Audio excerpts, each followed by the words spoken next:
if you are anything like me, you are seeing out the festive period battling a heavy cold. Or even worse, the flu. And if that's you, I really do feel very sorry for you. But I thought that I would help pass our collective ill time by sharing with you 5 historical cold and flu facts. Number 1. Dinosaurs had coughs and colds as well. When scientists were examining the remains of a sauropod, they discovered lumps in its neck which could only be attributed to a viral infection.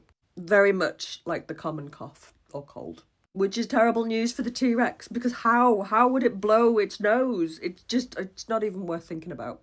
Number 2. There are actually over 200 different viruses that can induce symptoms of the common cold. And that's why you can't inoculate against it, and that's why they haven't been able to find a cure yet, because there's so many of them, they mutate all the time. However, in 2019, scientists were performing analysis on a set of Neanderthal teeth that had been found in Siberia, some little kid Neanderthal's teeth, and they found in it evidence of one of the cold viruses, specifically adenovirus C, which means that this poor little Neanderthal kid had a nasty cold as well. Interestingly, they actually found the herpes simplex 1 virus in there as well. That's one that gives you cold sores. So Neanderthals got colds as well, and so did dinosaurs. So we have been dealing with this crap for a very, very, very, very long time, long before Homo sapiens turned up. Henry VIII was a lot of things, but he was a massive hypochondriac.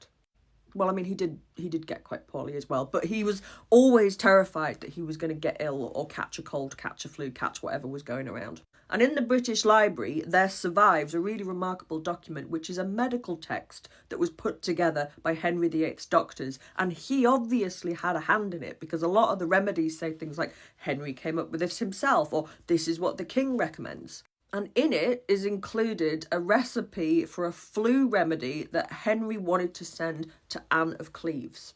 She was his 4th wife, the one that he thought was really minging and had divorced really, really quickly so he could run off with Catherine Howard. Now, this is interesting because when he sent her this recipe, Catherine Howard so he's sending his ex-wife recipes for the flu. It's kind of led some people to think, oh, maybe was it about to get back on? Of course, it never did.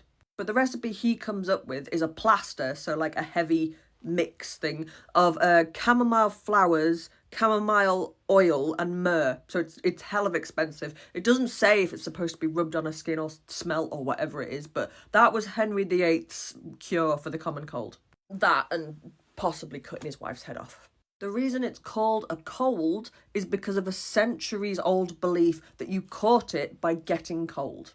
Which is why in Jane Austen novels and films, whenever a character, specifically a young woman, has been outside in the rain, she swoons and gets really sick. Because they really thought that if you were outside too long, if you were in the rain, you'd get really, really sick. And, bonus fact, it was actually Benjamin Franklin, one of the founding fathers of America, who first challenged this idea with his madcap theory that he didn't say germs, but colds were spread by contact among people and not by the weather. But that's why it's called a cold.